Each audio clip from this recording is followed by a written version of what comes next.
I want people to understand. Not everyone wants to get married. And people have trauma that they are not talking about.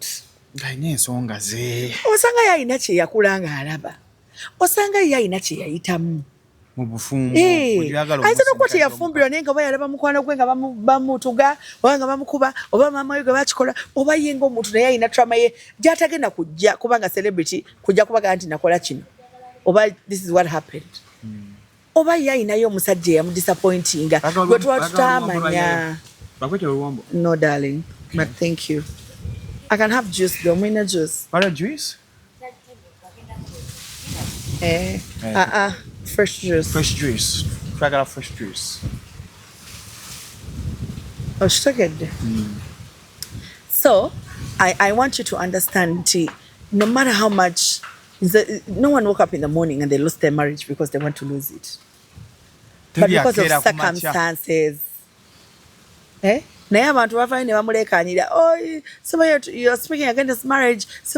Let me tell you, I want you to understand nti buli muntu ayina engeri gy'agenda ovugamu obulamu bwe. Shalom, obulamu bwe si bwe bwange. People are built differently.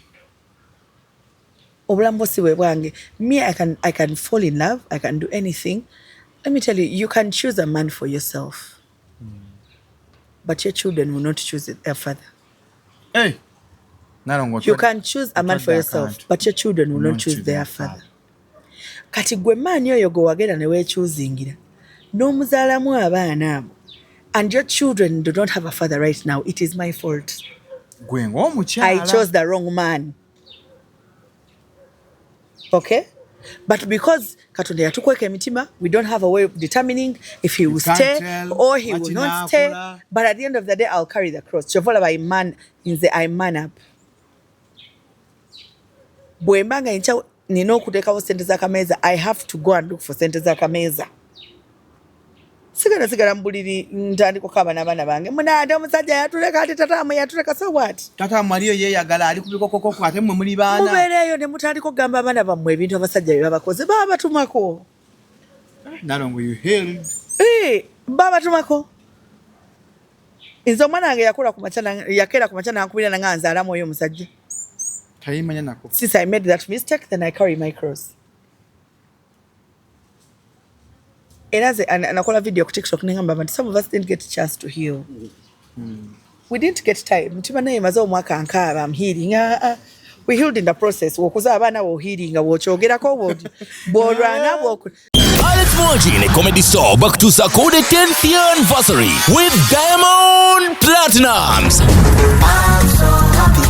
Yes, Diamond Platinums from Tanzania will also feature the band from Kigali, Rwanda, Eriko Mondi, Kenya, Rema Namakula, Spice Diana, Cindy Sanyu, Lydia Jasmine, Fake Filmmaker, Winnie Waji, John Black, Unknown, Kabako, Laika, Gloria Boogie, Catalayan Kando, Comedians, MC Mariachi, Amoti, Salvador, Madrat Chico, Maulana Drain, Ticha Pamire, Bizonto, Shequina Neva, Raj Kabija, Sami and Shawa, Myriad, Bobby Brown and Nilo Nilo. The 10th anniversary of Comedy Store on Friday, June 5th at Lugogo Cricket Oval. Gates open at 2 p.m. Buy tickets now at ticketsasa.com. Sponsored by Friday nga 12 June 2026 ku Front Page Hotel n'amasuba we wali endongo ehajikazi we kapo erije baita Ssebavuga wabulirawa okwingira shinze mtwale byipye mtwale tane emeza ya milioni 2 bakubire meza yo bagitereke noti musanvu noti nya satu emu 2 oba noti musanvu 5 nya mukaga nya 18 musanvu 5 omanye endongo ehajikazi we kapo ja konkone yebiro gwe ukimanyi hazama zeko nga muwogo waguru matala screen stage ne sound olwalio kasumulula mulamu Ssebavuga karibu sana ku Front Page 12 June 2026 mujja obwana butuwe meneku obwata wafunira omusajja omutuufu ng'okooye n'okadiye n'ekikityo mujja mutuwase kigenda kuba kijjobi ku Front Page Hotel n'amasuba endongo yagikazibwa kaperi basanaale gy'atumye Ssebavuga wabulirawa ekutuusibwako Biniva Logistics. The views and opinions expressed on this channel are those of the individual contributors and do not necessarily reflect the official policy or position of Shalom 256. Any content provided by our contributors is of their own opinion and is intended for informational and entertainment purposes only. We encourage viewers to conduct their own research and consult with qualified professionals before making any decisions based on the information presented on this channel. Mbanda banga business jenkola bagimanyi. Ole okulanga buli kana kununga sikwanga. Tukanenga abane bagimanyi. Kanchireke. Bakimanyi ntunda galubindi. Nze gwenja vualanga nanga kaswanga ntadde ku status mwenye bwavu bunkutte. Anze banaye wa status yange sina na kinteekayo mbeera mu kudigida.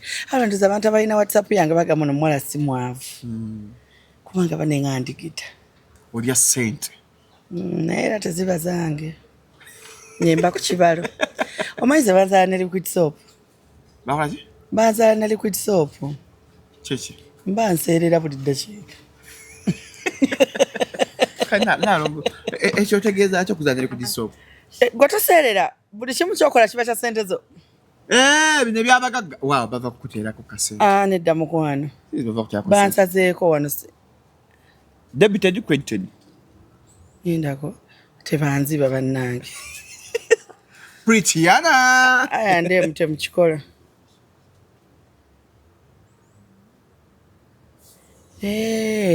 Nazitaddeko ekiro message neetajja. Nalongo ina sente. Fe school fees ali mu tuba Nalongo. Kati ze kyeyankoze. Abazadde bali mu cover. Kyeyankoze Shalom. Nina abaana banane bbaasi ino bakima. Akati ate bbaasi temanyi fees. Ate batugambye nedda nayo ya bbeeyi kyentegeeza. Ate batugambye amafuta geeyongedde kati ne bbaasi okuya. Lwaki obeetwalira? Nze bannange sinnagula mmotoka. Mbadde nkyavuga ku mmotoka z'abagagga. Kitali kusomero lyerimu? Mbadde ku ssomero lyerimu. Nalongo ofune emmotoka. Inshallah this year. Oluva mu Kivulu nga 2 June. Ekituufu kino zivaamu tugule emmotoka. No, ekituufu kino natikka. Watumye emmotoka yo? Naye kati saawa eno omuntu yandigitundire mu Mombasa. Tebajja gitunda. Kubanga bannaye ez'omusolo nazo siziina. Mungi. Nemokazi naleeta naye waliwo embaga jingulako nakkiriza bagigule. Bansaba osondeza container nepuyanja kuzirika. Ate kakati wetuke Mombasa ate sasulayo zino. Ate kakati bagireete paka wano ate ate wano wakambu wano eno. Emmotoka eri ligula $10,000 yezi. Simenga 17. Nujja ogireeta bakujja ku miliyoni ngezi. Shalom mutobala na sente puyanga pressure yeeyongera. Emmotoka neetuka gyaguze $17,000 ebweru. Mbadde ndi comfortable nga nvuga ku motoka za mikono gyange mayinzi sina emikono myavu. Balinamu ssente kati baba bavuga benzi era mbeera eyo ku internet nga nnyola benzi we mbateramu obuyimba obukudaala. Bwe bagamba bannaye ekyana kyatuuka. Mu benzi? Eza mikono gyange ate kumbaamu amafuta. Akatambi nga kanywa. Your money can confuse your enemies until they run mad. Fake it until you make until it. You make it. Yes. Era baneete mutuloga bane obula mutuyiya buyiyi. Mutu ayinza obbeera n'atandika ekyana kyatuuka n'onfuuyira emindi yabwererera wonda lusanga sinana kutuuka gyendaga. Nalongo yagalidde mu ggwanga Uganda. You're living your own life. Shalom twabonaabona nnyo katweyagaleko. Twabonaabona nnyo katweyagaleko. Yes. Some of us, by the way, are not faking life. We're actually living our prayer. Tuli musala. Omuntu yena ino izoba ngoli mukwevuma obulamu Shalom. Naye awo oli we wasabira Katonda obeere. Emyaka egiyise emabega goyinza okuba tokijjukira. Batoyinza okuba wali wabi nnyo. Wano wali wabi kale onyigirizibwa naye ate wali wajja kutta. Wali we wali. So kati nze wano ndi mu ssaala zange. Nalongo lumu nalimba mutawani nva Kalungi. Nkola delivery ya simu. Baina ya phone 12 njitwala. Kasoma alintumere ebukoto. Ninya boda enkuba etandika ngamba ajjagira ya mpola. Atulinya boda wala ne kutonga nga ku wali officer nupawo ekyo no botyawo. Kati embwa mbo yali yadduse wabwe ngalaluka. Otyo. Mbandi ku boda enkuba etonya. Embwa teyatugoba. What? Sagwa mwala. Nonye boda. Tomenyese. Nalongo natula mwala bwe nche nakunenuma. Nekuluma ino. Mpuliranga nakwenzita. Nesimu nayita mwamala bwe simu zange zali yali nonje tayanooneka. Ne nalongo ekintu kyannuma. I know. Nenga senga mbadde ku mmotoka. sandigudde mwala. Shalom, olina obwavu obukutuusa n'owulira nga banne Katonda alinga eyakwirabira naye munnange it's just a matter of time. Naye manya okuluma muko. Tewali muntu obwavu gwe butaluma. Kyogamba nze ndina gagga. Ola nina gagga omusanga nakugamba nti talinaamu ssente. Abagagga balina ssente, bwe balina ssente. Let me tell you, every person has challenges. They just don't talk about it. Ate nze Shalom nako okaabira abantu ennaku. Nakowa. So wokaba, so what? They don't have challenges? Everyone has. Nze Shalom nakaaba ennaku n'enkoowa. Ate nze namala okuyiga nti jjoko mukaaba ennaku naye gy'okoma okubeerawo. Hey. So ngenda mu meeting nange nenswaza sitaani. Nenzijasiza wano nga nkwambalidde bulungi. Bulungi nnyo. Hey. But oyinza okuba si mu nsawo yange sinamu yadde omutwalo. Otasobola kumanya mbu basi ku y'abaana. Naye nze namanya nti kakati abagagga bagala kubanyumiza birungi byokka. Bw'omusese nnyo ng'akookyayo ssente ate nnyingi. Bw'okaaba ebizibu akuweetaano naganja kulaba. Nalongo akola koosi yemu ne kasuku. Naye nze bannaye mbaddewo kukuseerera nkwennyonnyodde. Nalongo se. Nzikugayize banzaala ne liquid soap. Kuseerera. Nze maama wange yangamba mwana wange n'obanga oyinanga kawumbi omuntu nakamanyinamu ssente mugaye toyina. Ayina yayongerwako. Okuleba ogambe kati nina. Kati mukama ampadde. Ate awo ogenda kugwa. Mukama mwebaze ng'oliwo mu ddiiro. Naye no mu bagagga. Sina mu bagagga n'abantu bennyini abantu babi Shalom. People don't want to know that you're achieving good things. I know. I learned that in a hard way. Sigaranga akatono koyina okebaliza Katonda oba akanji koyina kebaliza Katonda. It is up to you. Don't announce your wins. Don't announce them. People don't. Oman Shalom. Ochimanyi nti jealousy is part of life. It's normal to some people. Obujja. Nti omuntu omunyumiza kintu nasigala nga asimanyi Katonda yatukweka emitima Shalom. You don't know what someone is thinking. Omunyumiza kuno mukaba ne mwana gwe nine motoka 2 mu container zijja. Oh my God, Kongs my friend. Na mnozituka nagala bano guno oguwala gutweragira kugulowooza gwe gwakasasolete motoka. Like people are so bad. Bantu babi. Ate munenga be bantu betulya nabo. Be bantu betusiiba nabo. They are people we trust with our lives, with our children, with our businesses. Gochimanyi tobayana business nga mukwano kutajiwagira. Amuna abasinga obungi. Talk about that Nalongo. You may have a business. I know what it means. Yes. Your friends, atimanyi kyotunda kyayagala. Well, I thank God nti mikwano gyange bosi bati bebali. We have tulina etteeka erifuga emikwano gyange gye mbadde najjo because all the friends that I have but 10 years and plus. Mikwano gyo. Yes. Kati ate ne banyuka amabenina nabo nkibayigiriza. Nti Shalom tusobola okgenda awantu ne batuwa ssente. Ate you've seen it. Ne batuwa ssente. Nti my friends are so appreciative.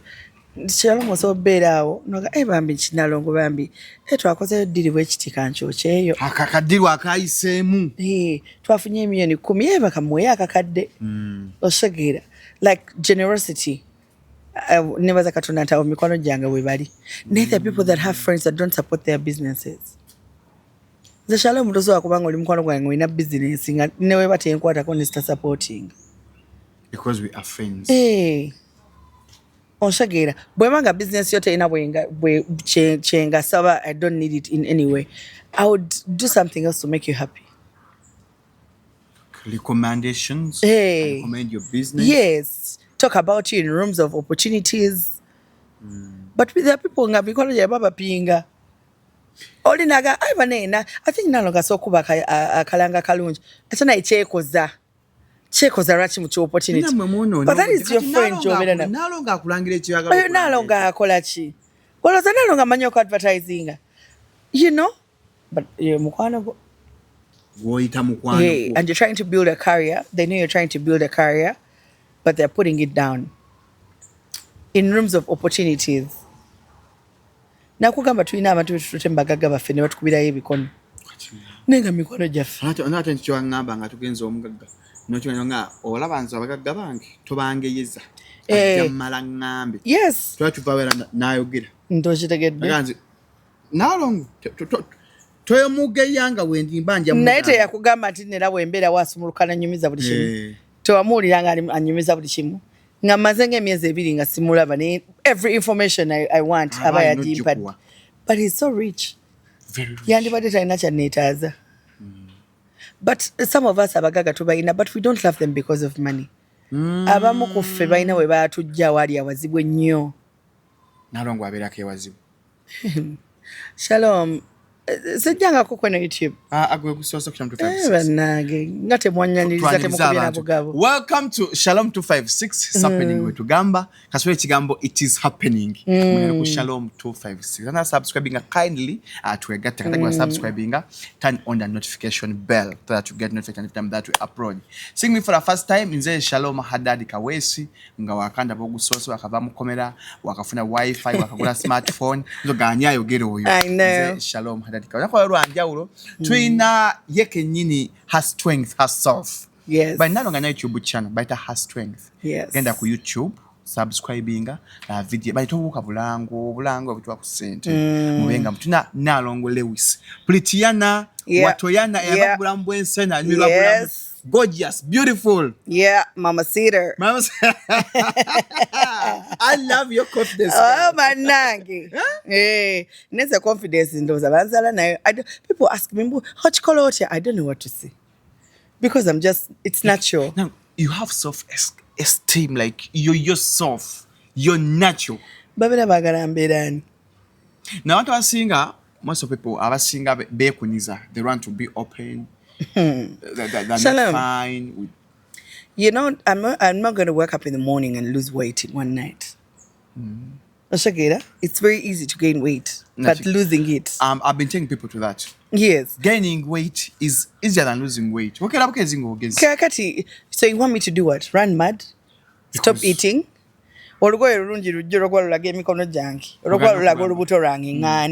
It is my stomach. This is a mark that I'm a mother. Huh? Hey, bolaba mugaba manya nti olubuto lwa expandinga ne luddayo. Kati mugaba n'akola kya? N'asigalawo. Weebale nnyo. Okitegeera? And there is no nsiba ngamba abantu. There are no amount of words. There are no amount of insults. Zogenda okunvuma. Nkoge. Okujjako okundaga nti njala ekuluma you're frustrated. Kubanga Shalom ngenda ne omuntu agenda n'avuma ekintu ngenda ne mulabako. Omanyi comment etsiru ngenda ne profile. Mutuna nenda bakakati onandoza nabe waabwe wali abasibe njala buli kanako. Nesimu janvumirako emenyese eraga black and white yeke nyini ng'omuntu tamanyi kala yentuufu. Esimu emulaga black and white ali awo mulayinza green za salaziti. Kati yeta tamanyi naye waafaanana. Osegeera kati nganzizirawo nga nnyumba n'omuntu. I know myself. I appreciate myself. I am a very beautiful, intelligent woman.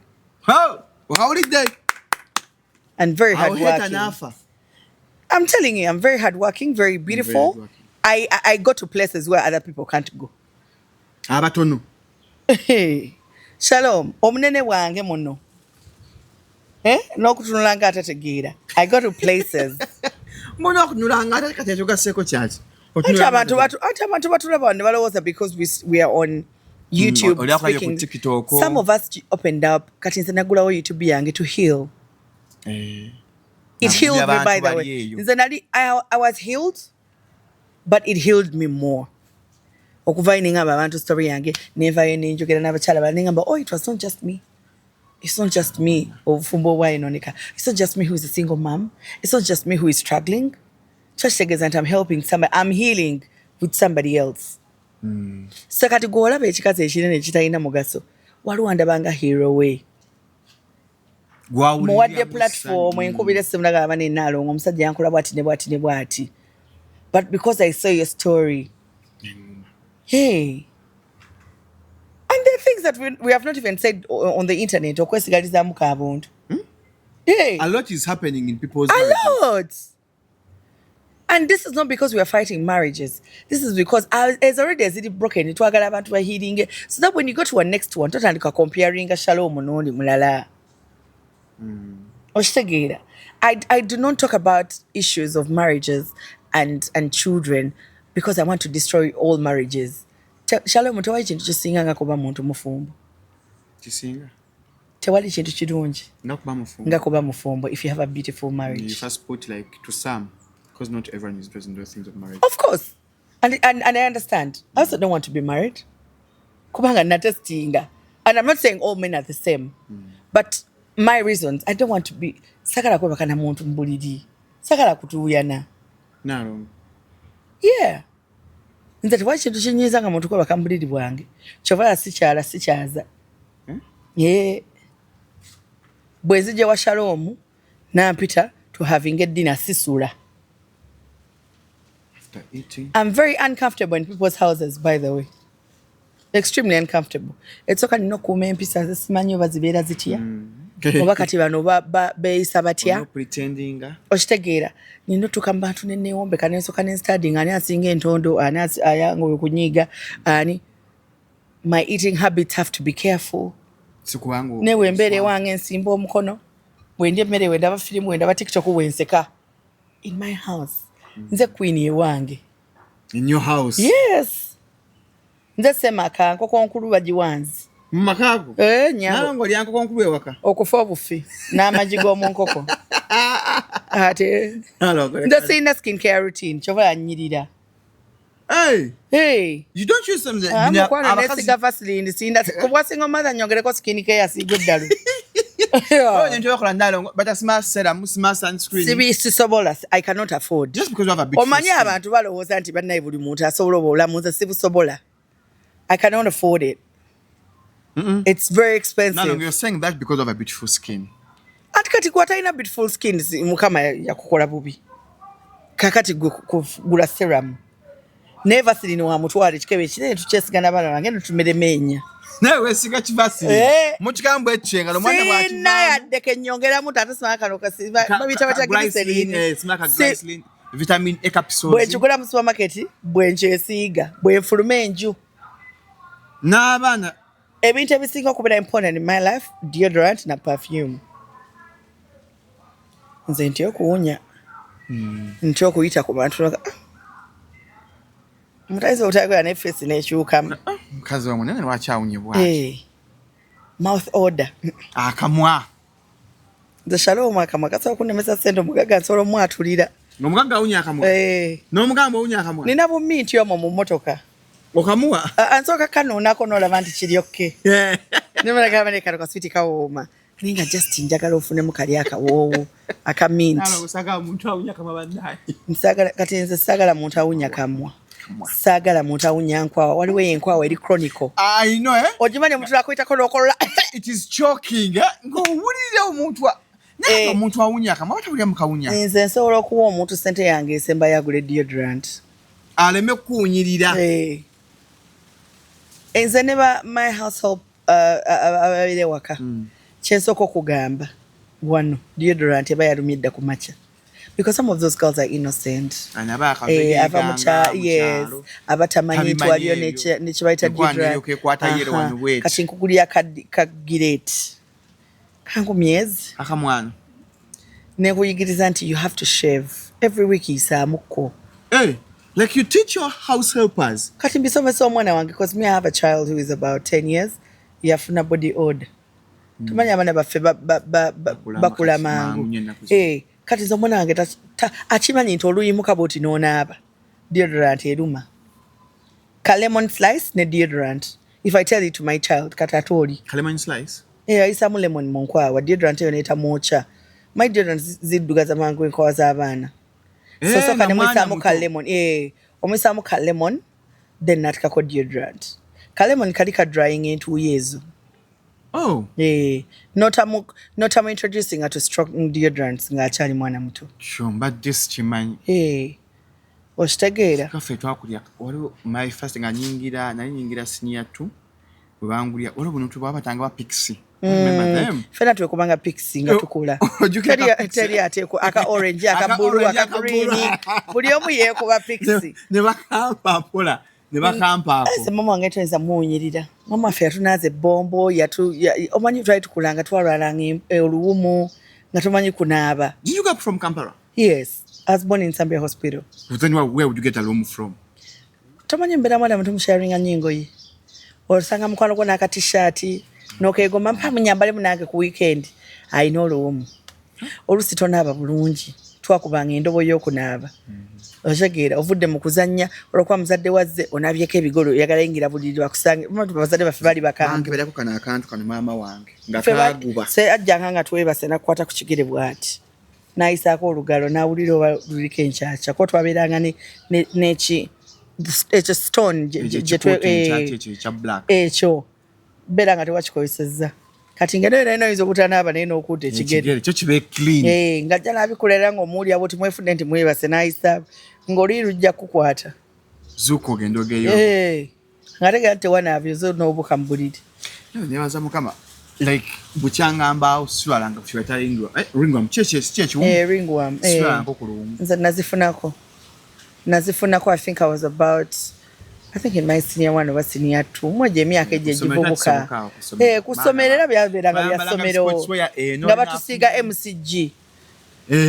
wabeerangayo katibu nga bakata MCG nga kawunya ngobanga nga kakutekako ekipaapi ng'owunyanga ekiku abaana bamukozesanga MCG oyo mu ssomero okweyerusa nyinigetaasomana besseetaawo mu O level abaana nga mutabala ne Vaseline era MCG bamutekanga mu Vaseline bwoba olina ayirusiza ddala era yali ayirusanga ne kati ffe twamutekanga mu Vaseline bwobanga omwesiga direct yali akweyirusanga nga kutako ebibomboola kati naye it was very good with ringworms I think I had it for about 2 times nina ebimala ebigenda ndoozi waliwo bankubako empiso era nga omanyi ng'ovubuka things happen kati waliwo agenda otugamba waliwo agenda kikozesa nga weaponi nga lwalako olumu ezombwa naawe omanyi tebategeera era nkugamba okyo mugagambo enkwawa zino oli mu ofisi ya mugagga ozze kutunda mmeeza nga mugamba kiri bubi mugagga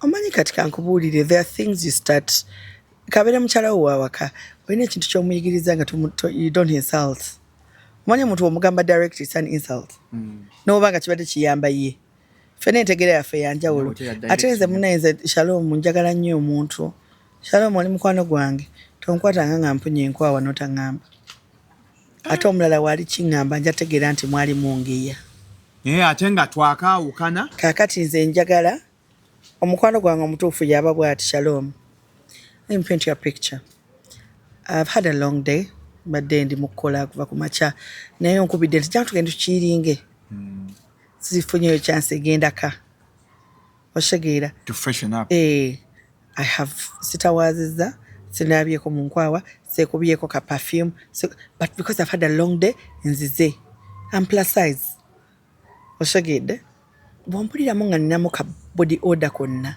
nga mukwano gwange kikakatako okunzira ebbali si mu bantu brocha kiriwo soko gye nkubuulire nga tugenda tubanga abagezi okukola olugambo ngamba naye mukwano gwange kyakutabuseeko leero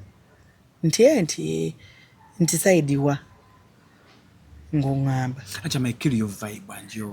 nze ate abo oba tokiringa vibe yange kyangu nnyo nza okugenda eka nenaaba nenkomawo I don't even see a problem with it kati ate bw'onaawunya ate abantu ne bakugeya abalala abatali Shalom mukwano gwo erinnya lyange tomanyi gye liba ligenda kuvugira omuntu wakijja wano bwe tubadde tutudde n'akitwala eri mu banne olwo erinnya liba lifa negwa Shalom wompulira mangu wano nali nsomesa abantu ne mbagamba I was telling them I think naliwa ku Kasuku live ne mbagamba nti omuntu omunene yenna obaako by'otambula nabyo mu nsawo oba mu mmotoka yo okugeza nga wipes oli munene kale omuwala sijaga nti munene lemese omuwala wetaaga wipes waliyo wipes zenagamba abantu bazita zichako wipes zibeeramu ekintu kiringa ekyovu ezo nzimanyi seketera black ziramu ekintu kiringa ng'ekyovu osobola okugenda n'oweeyisaako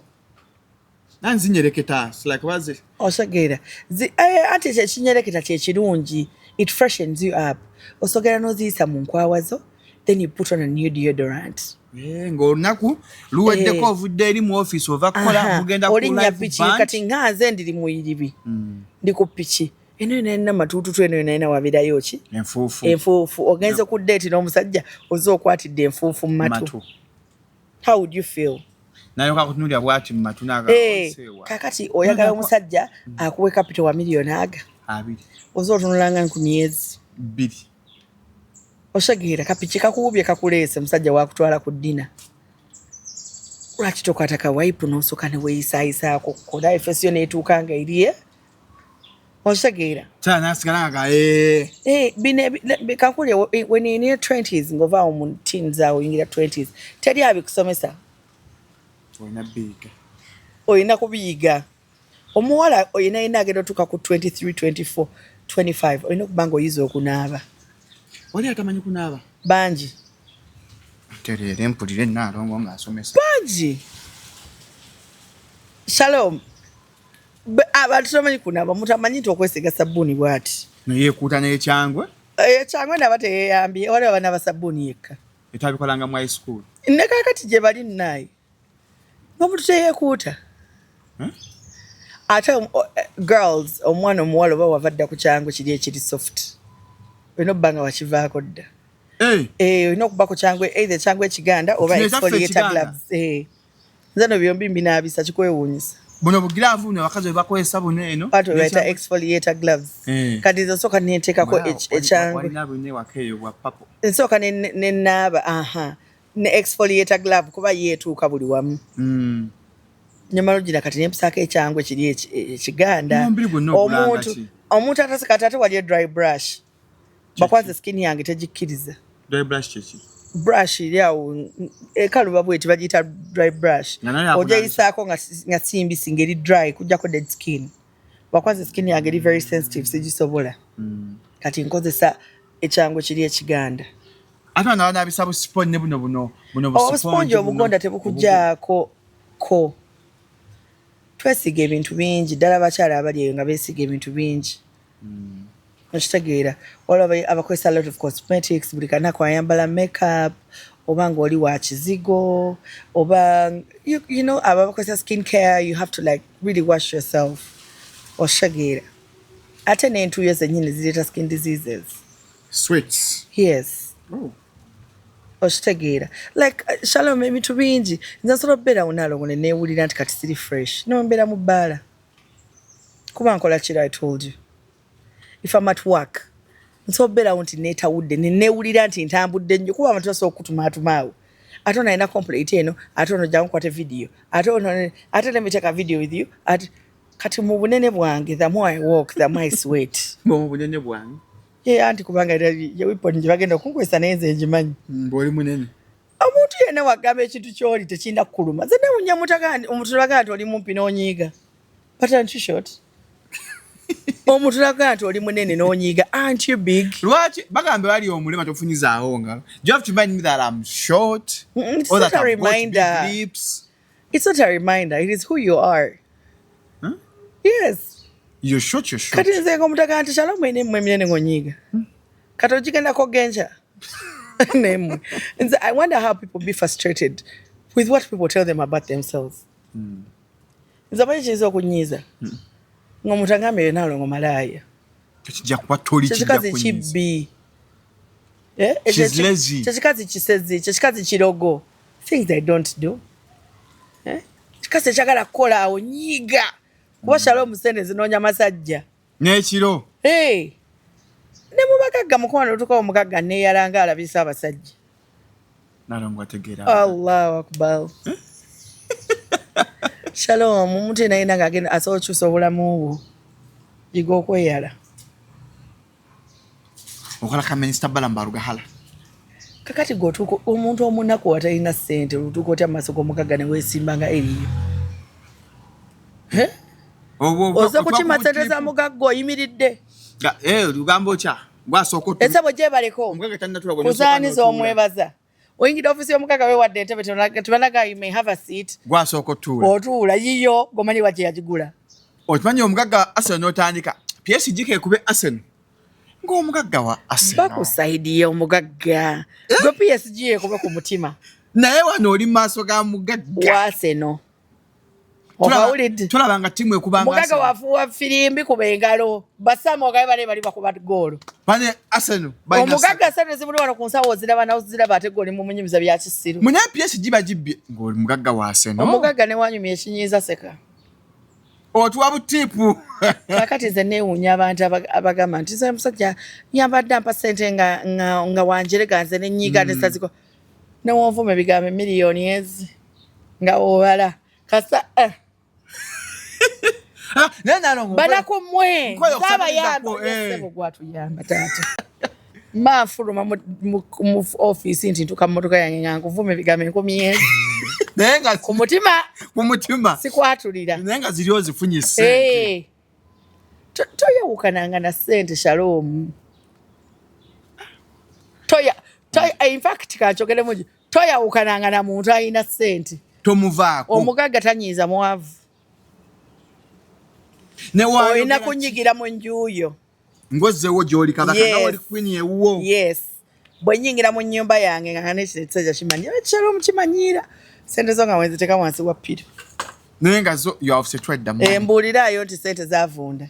Tezivunda. Yeah. Naye gwe Shalom njala yali kulumyeko. Bagamba okay ndi mwavu but I have my self you can't step on my dignity. My dignity. Dignity aluse ajja kuluma ekiro. Ne dignity yo. Otegeere nti omugagga muntu. Alaga nti omugagga si muntu. Kola otegeera ng'enjala ekuluma. Kwata ssente y'omugagga wana mugagga. Vuma buli mwavu akuli kumpi.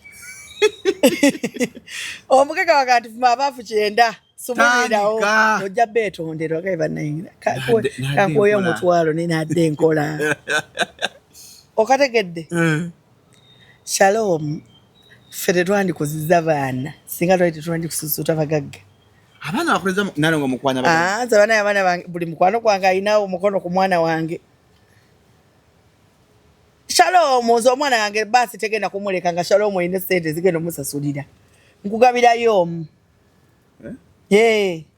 Shalom mutaamu eno nogenda kumpayo ssente za bbaasi. Fizi yena musasudde n'ebitabo. Kati wompayo mutaawo 8 mankuyiseeko. Ate naawe 8. Ate naawe 8 ng'okiyina Nalongo boy wakusanyusa ng'obala 8. Nga mwaka agenda ali. Abaana ba Nalongo kabasome. Nalongo talina ttabu. Kati nze mikwano gyange siina zaakameeza simanya ate simanyi abantu badda wano ku intaneti ne bazannya obugagga nze sizannya bugagga. You don't play with. I am a very humble woman. Okitegedde? Just because I love a good life, nakoowa ennaku Shalom nakoowa kye bayita ennaku. N'ennaku agiyita mujja. When I look at you, what like? Auntie, let me tell you. Amaisaganya okuddayo mabega ate n'ennyumi ate. Siina business gye sitakoze. Naye obuleega wano ngambadde nfunyemu ssente bwe mbutundidde. Naye banaye. Nasika ku mandazi. Mandazi half cake na mahamri. Kana mandazi ge 5. Ngagatenga nali ngatundira mu mukebe. Bakuyita mukebe. Mukebe. Nali ngatundira mu mukebe in a tin. Ngogatunda ma office. Gumu kitundu nganga tembe ya kufa. Nze lockdown nali mutembe wa mandazi. Gweno Shalom.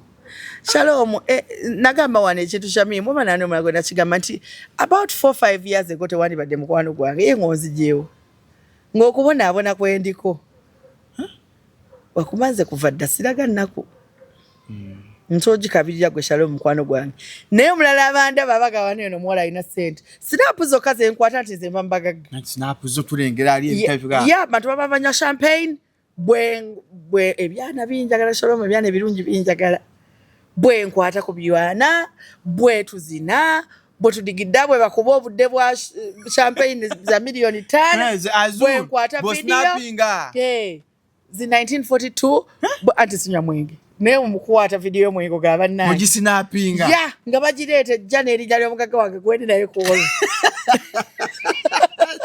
Nalongo kampala ogimanyi tukomekereza omugagga akyamusatamidde atanso twokya Nalongo have this. Bonjo cha wekana eva neno school fees and mu 9.0. Atwaika 9.0 onya ka 9.0 ako. Hata ombekugamba nga aseka bwana weekend eva days. Ndi mu 9.0. Ate chichi bwanange. Ate mwe ate sidi single mother. Nalongo twena kubona abatamivu bagaba sede musana musabe mitwale eji abatajina. Ejira yongerako 0. Na kuwabiri. Omusanga ku mukaga aba muchamfunga akuwe mitwale aga. oba wakamuyitako wootya nakwaddeyo ku ssente omuganzi sinalaba ku ssente ate abatamivu bajjukira tonnanje kyayo mugagga wange juze yankubira ku macana ga Nalongo nakalaba wano ennamba emirundi 3 nga nkuwa ssente kiki namugaa tezenziza wazimba eno giyisesako ntizomba zezidda muzirina okuddayo naye tayiga buli wansanga era azimpeeriza. But you're a good person. And I am, and I genuinely love my people. Bwakuba nti nina limits. When you cross me, we are done. Yeah, and I'm not the person who's going to come on the internet and andikate shalom wankoze but tetwesanga one on one. Ebyange bya one on one. Nze njagala nnyo omuntu yenna ngonvuma ku internet. Kikazi golinga nga kino sikulinako buzibu. Twesange ombulire nti ninga kino. Wangi? Anze njagala nnyo okusanga omuntu ntera okuba nti Uganda nje tulimu it's very developed nti n'amateeka gajja nti kati waliwo amateeka nga assault basooka okugulako omusango ne bansiba and I have a lot of things to lose. Senga obogenza mu komera. Yes, not even just komera. Imagine nga bankube mawulire nti nabadde nwana brandi yo abagaggabo abaana bange kyesokolowoozaako omwana abayitawo ku Google nga akola research nga mama ye bamuteeka ku mpingo lwakulwana but singa tebyali by'abantu betuswalira ze Shalom n'abantu bangi byenswalira a lot olwanta abantu batuvuma ku internet fena tumanyi okuvuma and we can say vulgar words fena tuzimanyi buli mwamanyi amanyi okwemula bayitawo but I wake up in the morning nengamba gundi wanaawulira mama wange kwali ku TikTok alaba najimuyigiriza agenda ku macanga omwana we ali mu kuvaamu ebigambo mama wange omusumba omulamba awulire nti omwana we yawemudde omuntu nti yamuvumye kati we wanvumye nenvaako okugulu like I have a lot of things to lose nti wentunuulira nina ebintu bingi byentunira nenga we all know fenna tumanyi naye nze nagamba nti ku busungu bwe nina the problem with me is I react so quickly ninga kerosene kati ate wenzire bali nenkirowoozaako ntandika okukaaba nakoze kyaki but singa nze omuntu anvuma oba singa omuntu avuma family yange oba abaana bange oba muzadde wange or anybody dear to me manjagala onsange one on one Shalom ongairi kikazi gwe kino nga tebirimu poliisi temuli mbaloya temuli nsasuza temuli kulopa temuli kamera batutekenga somewhere mu kisaawe abantu bonna batatwagala babeeko we batuteekanga nti Nakivubo stadium tugundi ne gundi nti kati guseke Nalongo you can fight tewali anything for my family I can nze wonvuma tewali buzibu. You come for my children, I come for you. You come for my mother, I come for you. Do you have anything to your children? Yeah. Habana bangi. Your opinion about my children does not matter. It is your opinion. Nakera kumachana ngena muleba ward. Emirundi mukaga. What are you going to tell me?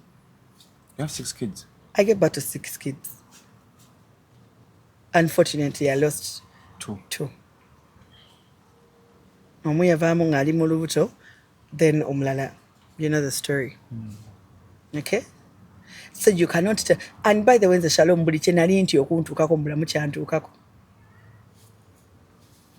So kati nze sikyalina ekintu kipya kye ndaba nti banne baagambye kino. Shalom, omanyi kye bayita okufiirwa omwana omukulu? Olaba n'omuto gw'ozadde okaba n'ozirika kati olwo omukulu. Gw'oyonsaza gw'obonyabonye naye gw'osasulidde fees gw'okoze nze nakaba n'enkomayo. So kati I don't think anything on the internet can break me. Nothing. Unless it happens to my children. God forbid. Okitegedde? I don't want people to think they're entitled. People, abantu abemulaba ababira batuvuma, they're already frustrated with life. Byabatabukako kati frustration ye mufuza okunoonya help. Ayina okunoonya omuntu gwagiwummuzaako. Transfer hunger on other people. You cannot frustrate me. already obulamu bwange watadde buntuga. Wakkiriza. Buli kye nali ntya. Everything I'm afraid of happening happened. Buli kimu. I lost a child. Nali njavu waddeko n'enkomayo. I lost my marriage. Gye nali manyi nti ndifumbirwa obulamu bwange bwonna. And shamefully. You lost your marriage shamefully. Shamefully. Kakulu. Nti buli gwali okakasa nti osobola obbeerayo naye yakukakasa nti wavaayo. Hey, what time wetukaga muli Bufumbo? Nga kukakasa. Nga kubeerayo. Naye ng'olina kakasa. Abaga mutwali beerayo. Agannyabo talindeka. Kati naye nakwakakasa nti agannyabo nakuleka. Ate ne nkusuulawo n'ebyana byo. Okitegedde? People have seen things in this life. Nze Shalom toyina ngeri gyo nkakasaamu. Nze era ze ntunuya wano abaana abakaaba ne baka. Abakaaba ekyejo. Nanjogerako naga. Nanvuma. Shalom. Batulaziza sirimu. Batuvumye ebisiyaga. Nze bampitako lesbian. Nedda Nalongo. Batugambyeko nti tulina abaana ne batata banjawulo. Batuvumye buli kimu. Buli. Tokyayinayo kintu kipya kyogenda kuŋŋamba. Buli kimu kikuvumye. Batwagaza abalwadde, batwagaza abafu. Batusudde eddalu. Batuvumye okusabiriza, batuvumye okunyirira abantu, batuvumye okubalwaza endwadde, buli kimu. Ina comment mwana akomenye ngagamba. Shalom center, Shalom tata yafa yasikira sente. Bana sente ewaabo. Tata wange yafa. Ate nga comment antu bagira ikinze. Kakati njagala kugamba Shalom wazo nti wali abantu ku internet abakomanya kusinga. Nada ku TikTok okwo. Abantu batumanyi. Ngalaite weemanyi. Omuntu yali akogedde ekintu noddeka noganeba ne bayenzi. Ninga obasali oba yenzi. Tebakogerako kintu n'otukeeka noganeba nanga ate ono muka. Kano kyogerako kika. Bankolyako live zaali weekends. Omwana yafe setaawo. Nalongezo wiki nendi bale mukabuli ndizijjukira. Mama. Ate nga naye ku live kwendi saagala banyumize bunyumize. Nti baakwogeddeko kino. Ng'obawulira. And with everything that I've been through, sikyayinayo kintu kintiisa. Like you have a skin. Bantu batugambye buli kimu. It's not even about skin. Kati wongamba ati Shalom singa buli kivumo kyali kituvumwa. Wensala kilo singa kati na evaporating.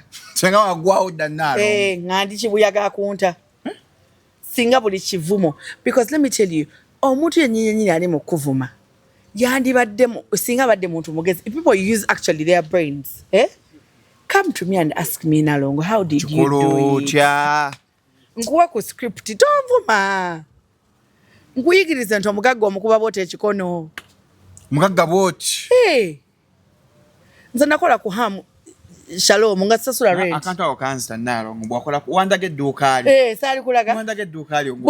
Buli mwezi nga nnyonnyola omugagga. Nadukana nga katukola emyezi 8. Hajasini era nkubaza assalamu alaikum kama wange. Hajasini.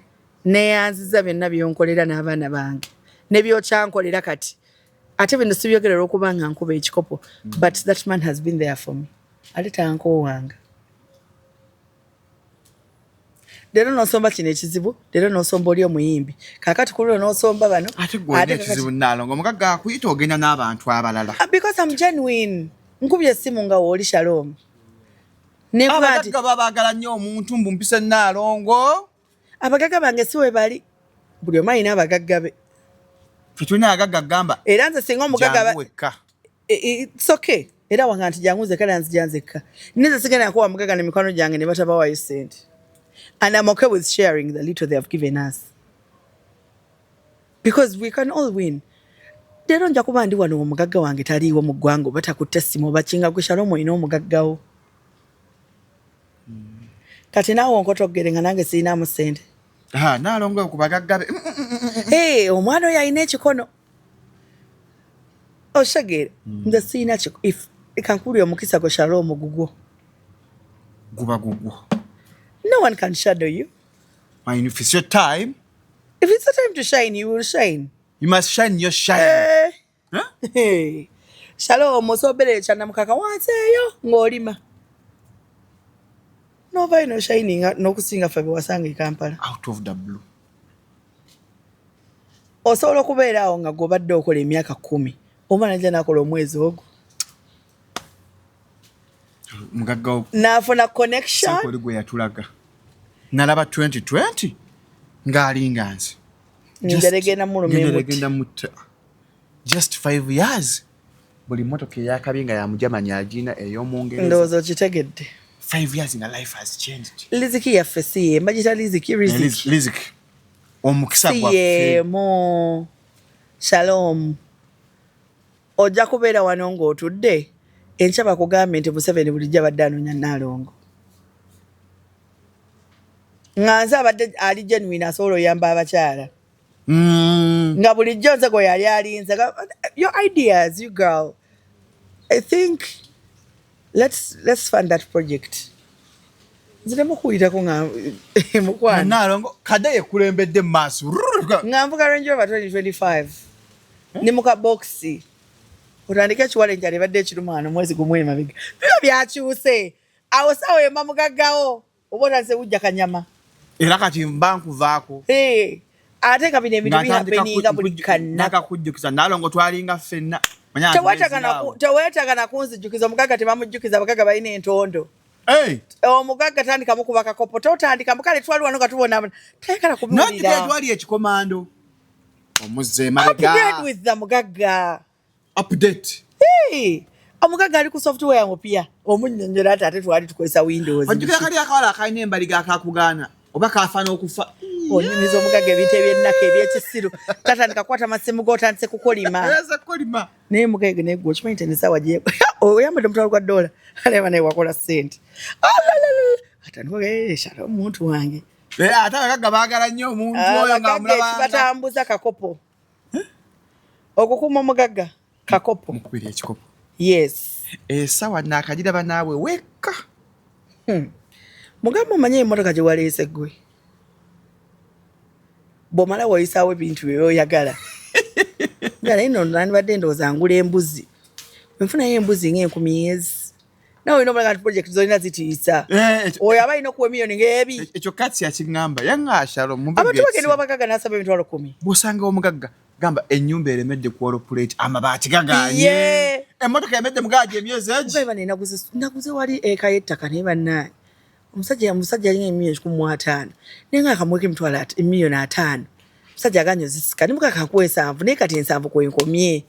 Olwo omugagga omugagga weetaaga 8. Akusimbye 6. Ogeze okuze poloti ya miliyoni 2 mwezi. N'okuzimba ozimbyeko. And stop having dreams ezo ziri limited. Obuloto obutono obwo. You're so timid. Oli awo to mugagga mutiise. For you have connections. Nange saaziyina nayiga buyizi teri muntu. Who's working at Kalungu Plaza. Gwandaba ku Shalom 256. Siwe wajita. Teri muntu yakera ku machanga amanyi omugagga. Abagagga naffe tubinayina tulina gye twabajja ku bantu. Ne tuyiga kubasanyusa okusinga balala. Kikirizibwa okubba omugagga. Kiri okay. Tono nalinnya. Naye gwe bba mugagga. Gwe kuba kakopoko. Neto nalinnya yo lyakusooka. Nze Shalom nkutwala ewa mugagga wange. Sina buzibu nancha kulaba nga wabadde wa mugagga. Kasita tonyonoonera. Abantu banyiiga. Anze sinyiiga. Kati ogenda ki omugagga nga tonkubidde essimu. Riziki si yeemu. Ate omugagga no yandibusiima n'okunsinga. You've never introduced friends ne beeyagala okusinga gwe yaba introducing. Nabe nanyiigirako. Baga mujja mucha ku molecule nga nze aba introducing ne mutampita. Tonyiigiranga bantu. Omusayi gwo. Kiruma. It's nature. Naye omusayi gwammwe tegwali tegwesiimye nga bwe beesiimye. Emisayi gino giconnectinga. Ne babondinga nnyo. Nze namukwano gwange wenkaaba atandikirawo aba tayagala kumanya kiki ekibaddewo amaziga agamuyitamu. That's how much she loves me. Ninayo mukwano gwange kati nga namukubidde essimu ne mugaa baleza emitwalo 10 tagenda kumuza zaaki. Ateekako buteesi. Ng'ate muwala. Nalongo mukyuzinga mu kikwano ekyo. Nze me, I pray for everything that happens in my life. Oli musabi Nalongo? Nnyo. Singa nafa. Gwabera mu pate kaseera ng'odigida bujigizi oti ng'atalina gumba. Pate mulimu. Pate mulimu. Tondaba mu bbaala n'olowooza nti ndigidayo ki?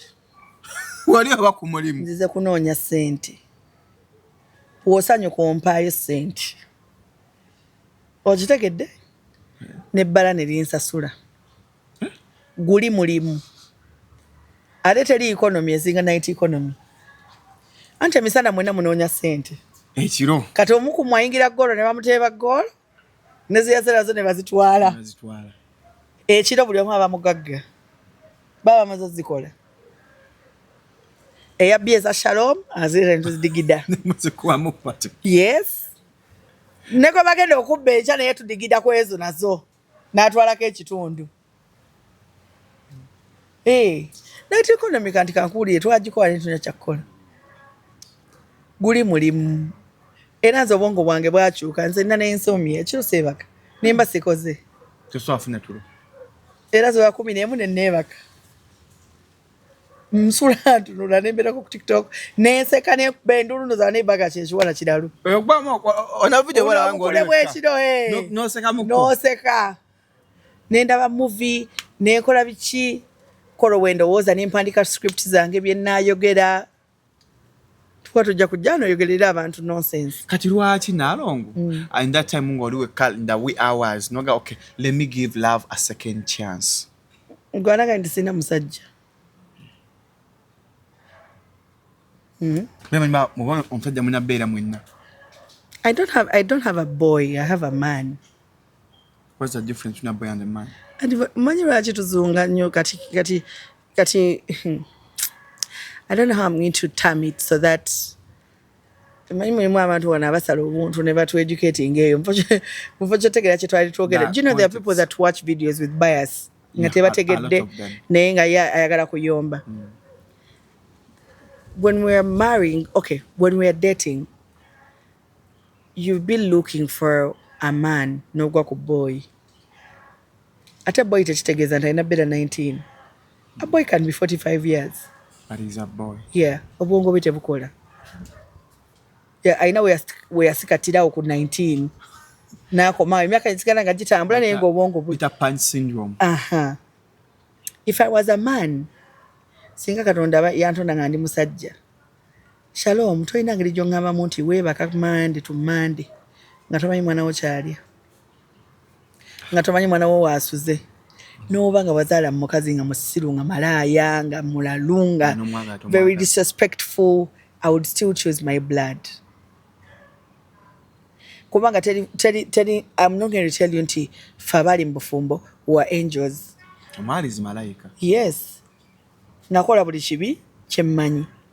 Naye nankola buli kibi kyenkola ki. But we have an innocent child. Ate abakubira ku simu muzaale. Gwe maama tolina mpisa ntata talina mpisa naye ate waliwo omwana. Kaakati nze taata yazaala muno muwala atalina mpisa. By all means I would die for my child. Nzola tukola akantu. If I be called at any moment, n'omwana wange ne waabanga abanga nti alinamu ka temperature katono. Kuseeki ovaako. Ne wembanga mbadde nina ew'omugagga wentudde mu office ne banga nti omwana wo kinno. Omwana wange kwasige nafunayo mulala. Nashiba akwagala. Alinga oyo. Okitegedde? So by all means, my child is so sacred to me. So tugenda ne tuzaala mu ba boys. Gwe nga wali omanyi ozadde mu maanyi. Ozadde mu boy. But now it's your turn to man up. Gwe nga gwe. Gwe omukazi. Era nze ndikyakola sajja. Nze ndiki?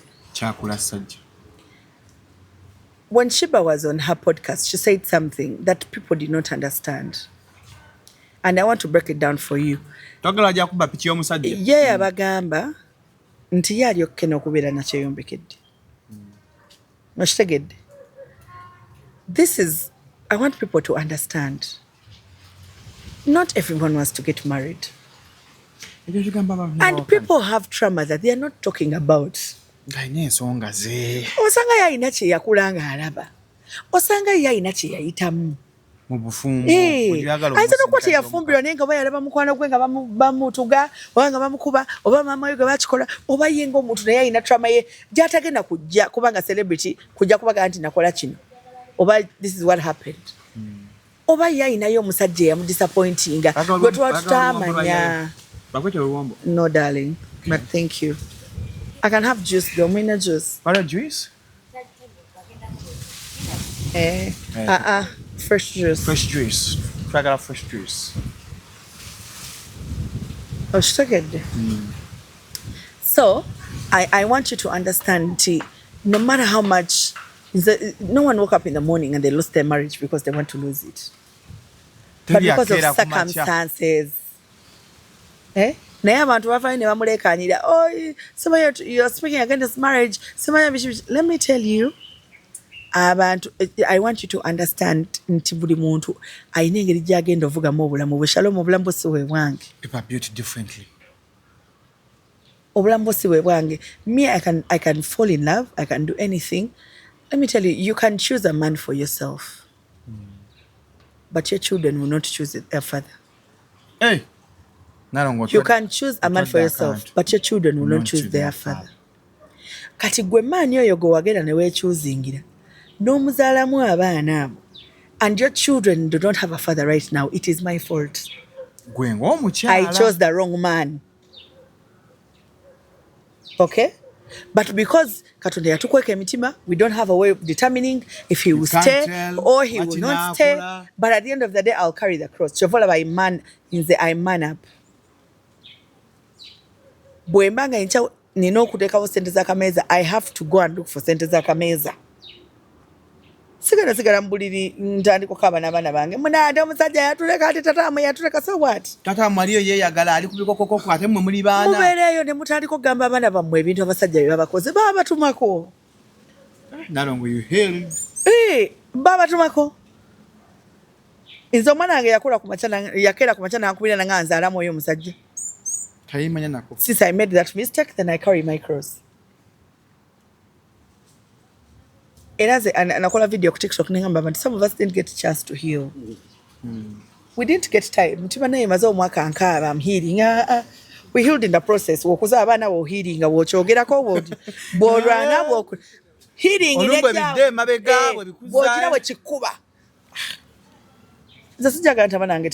want to talk to Daddy. I know. Neze nagamba abantu nze kiri nnuma abaana bange okera ku makya ne bangamba I want to go and be with our dad. Kiri kuluma? Nenzirika. Nesijja kuba. No, taata waabo. Sijja kugaana. Then abaana bange okubeera mu bondage. Kabagende batestingeko. Bamulozeeko. Let them compare and contrast. Mami, daddy. Abaana baweeyinga. Oli asigala taata we. Because there is that space of my child does not know what it means to be a dad. Nzalumuna bawake simu ne mbagamba you call. My children have phones. Nenga ayogera ku simu nga tamanyi kya kumugamba. Nga ankolera sign, what should I say? Do you know how sad that is? Omwana kwanga tamanyi kyagamba taata we. Neze womuwera kati saawa zino simu. Mommy, how are you? Where are you? Can we have this? Can we So me, I'm not, because sigenda kuzimba, I'm not going to teach my children how to be bitter. I'm not going to plant in them bitterness. Nze nazala abaana abalenzi, ngenda kubakuza nga mbayigiriza okubeera abasajja abalungi eri abawala, eri abakyala.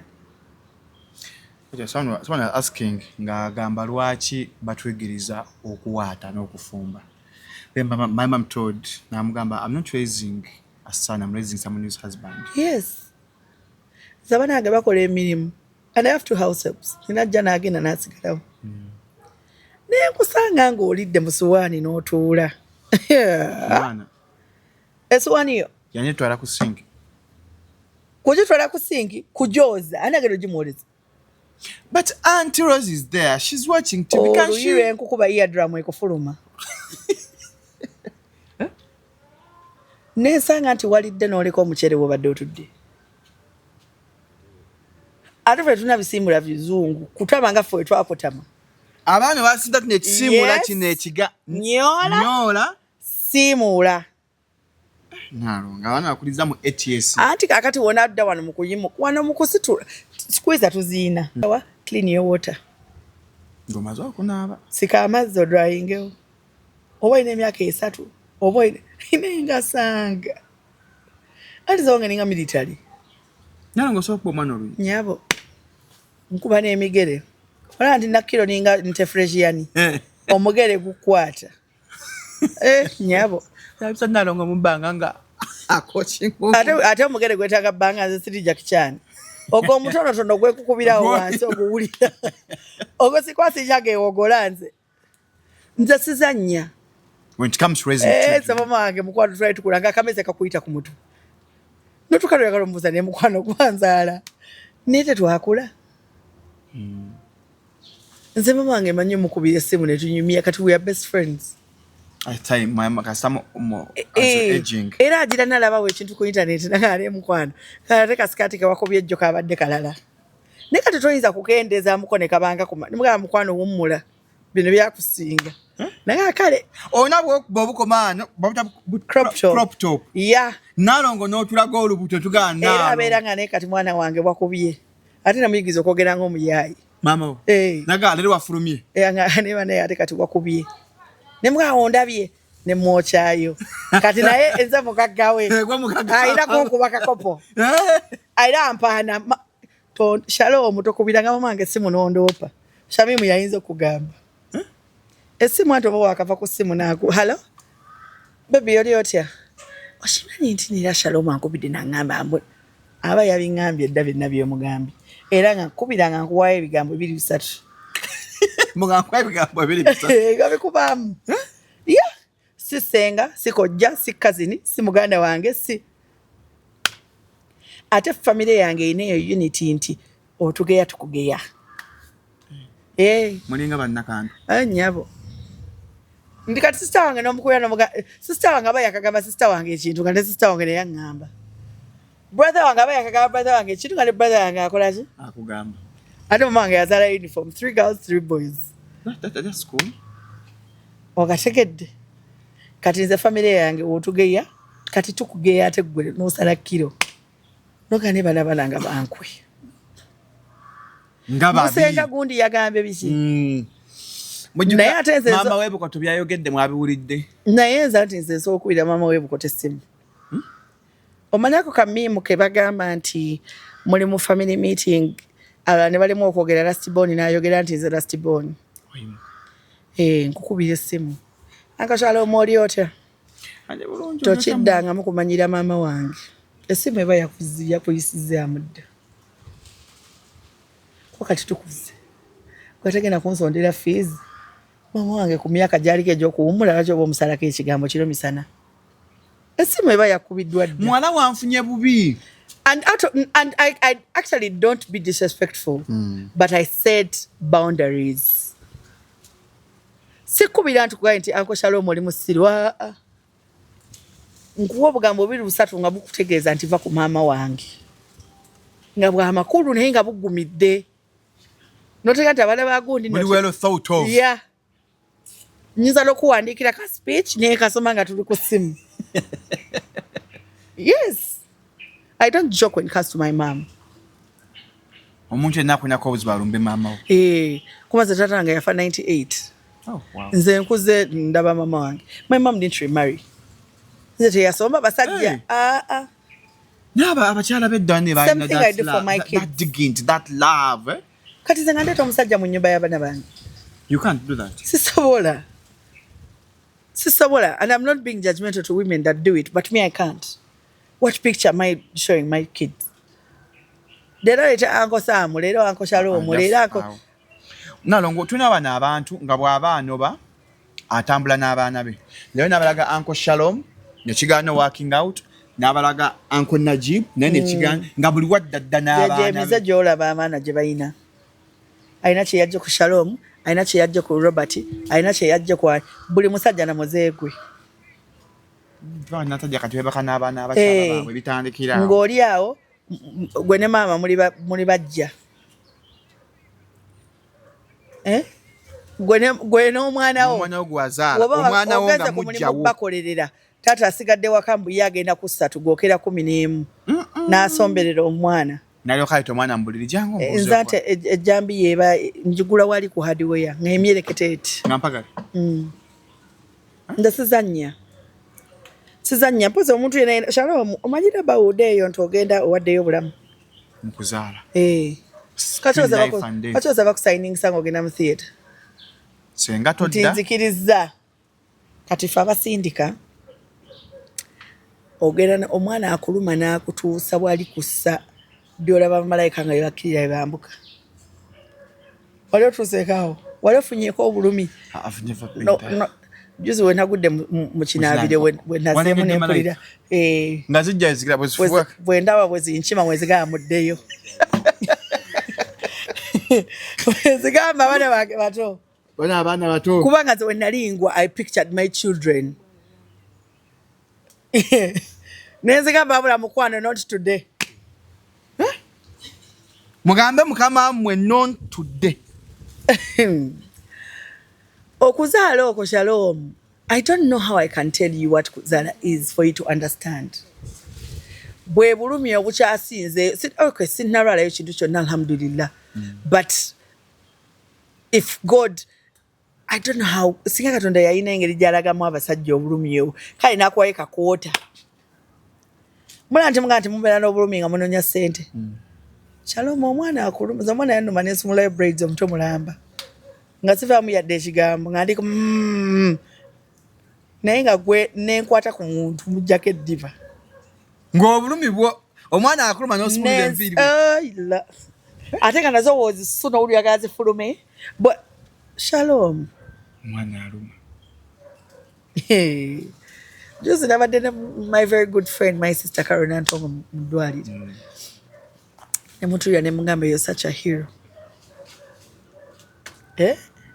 omwana yamuluma nange nga nti ya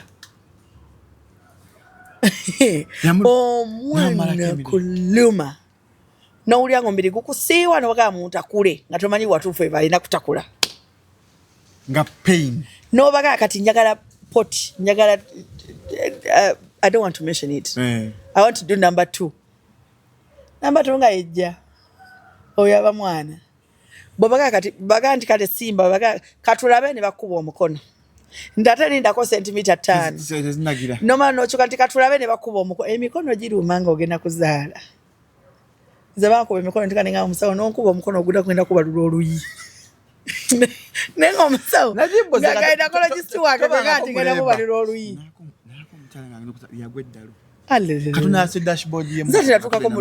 natuukako mu ddwaliro nentuuka nga neyambudde lubagaawo nga ndi bwerere bute nga bwe nazaalibwa wangi banne my doctor donashibukana nga nebaneka kati katukulika ereso nalesa enfumita nga ontikakaka gweyubwe kati mpulira empiso nebakaze benfumita nembisule nabeera mu wadi nga ninga mulalu nga ndi bwerere nesoka nefutuka ebisinda awo mulukuone nga mumuleke olaba akyalinamu nagaduka telunamuluma bulungi nadda nentulanze kawasa nga nzikiriza bantekeko eccupa esindika egundi anti byebikuluma kumukumu naye ne bijja ebiri ebisirikamu nali mbikooya ate obanga anyumyamu nekikusiima nokuba enduulu gwe otaba olwaleeba olunyumyanga lutabaalo nze abaana bannuma nenkomayo omwana yannumako neŋŋamba mwange jjamu akaleega naate kati akaleega kange kakkoze nemugaa siri mwana wo emboozi njinyumya buli kanako jamu akaleega n'akajjamu mama wange mweru nensooka nemusunasuna ku bbere bwenti temugaa naye nga nfa naye nga mpulira njagala suna bbere era tunagamba olusala nga alina ebipaapi webitiga buli wamu nsunyeewo naye ye muzadde wange ate ankolere ki nemugaa mami binnuma obulumi bungi ate tookaabe wooganyige gaveeyo tegajja era gwe olabanga ezigali baŋŋamba olabanga ezigalize ng'ozaala manya omwana afudde kasooka aba ne gajja n'okala ne gayiika bwe baŋŋamba naye ate era we nafuna stillborn awe bangamba heartbeat tebajulira amaziga gajja. Stillborn chechi. Omwana akufiirira mu lubuto.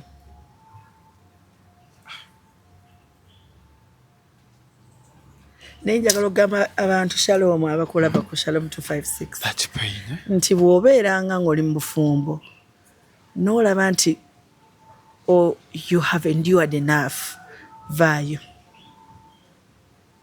Tubagamba wano tofumbo bulungi naye w'otuuka n'olaba that you have endured. Toguma. Vaayo. Nga toli Chuck Norris, eno si movie. Real life. Yaddala. Tewaliyo kirabo nti yasinga okuguma miliyoni 7. Tewaliyo kusasulwa muze n'enguma. Bazadde baffe baaguma because tebalina option.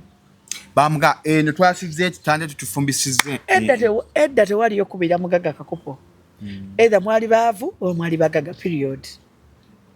Tewaliwo in between. Ntateka ngende ewa gundi, ntateka akati ennyumba emu yabanga wanedala ngeri.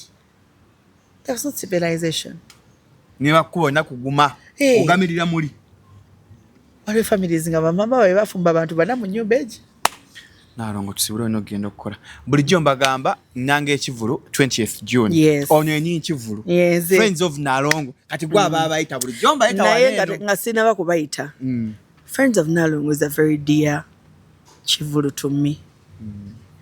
Nga olya nti Friends of Nalongo. Nina abantu bange abalina be bampisiza Shalom. I want to celebrate with them. Ku katono Katonda kampadde njagala bajje tusanyuke ffenna. Okay? Friends of Nalongo is not just a show. It is actually healing me. Nti Katonda alina wanzije n'abako ne wanteeka kati kandeeta abantu bange to celebrating ekyoba ya Saturday osente zaakuyingira buli muntu ajje. I have an international DJ from Nigeria. She's called DJ Dimpo Nipo wa Kabinyo. I have abayimbi mikwano jange nga wuli nti Friends of Nalongo nga my dear friends abagenda okunyimbira ko posa zigenda kufulumeza abayimbi. Please come through jangu ku 20th June. It's a Saturday. Natekawo Saturday because enkerebera Sunday tetugenda kukola. Mujje tudigide tulye tunywe. Buli kimu weekiri mmere buli kimu 2 June. Jangu osanyuke ne Nalongo. Katonda abadde mulungi gyendi n'eri abaana bange. Oshitegeera singa tebadde ndongo nandirese n'abaana bange ne bafuka bina ne babeebaza. Banyaba batubuuzeeko awo. Ntujja bakwata video. Tuba tugenda kujjaawo anajja tubuuzeeko awo. Ate I have very beautiful children. Manya abaana bange abalezi balinga bawala. Nakaba kufaanana. Very, very handsome. Era nze abaana bange bali wasaba ne bali babeesiimye. Manyi zina Mukama yampa balenzi n'omuwala omu. Nali n'engoma nnyo zaala abaana abawala naye gye nakoma okuzaala ennyo kwe kuzaala abaana abalenzi. Ebiri yaffeeyo. But I lost 2 girls, so maybe I would have 2 girls and 3 boys. So 3 girls and 3 boys. Nga mama wange. But you thank God you have healed that list. You can I healed. I can talk about it. I am a very happy, jolly woman. Bwemba nkwagala mma nkwagala ate bwemba sikwagala mba sikwagala.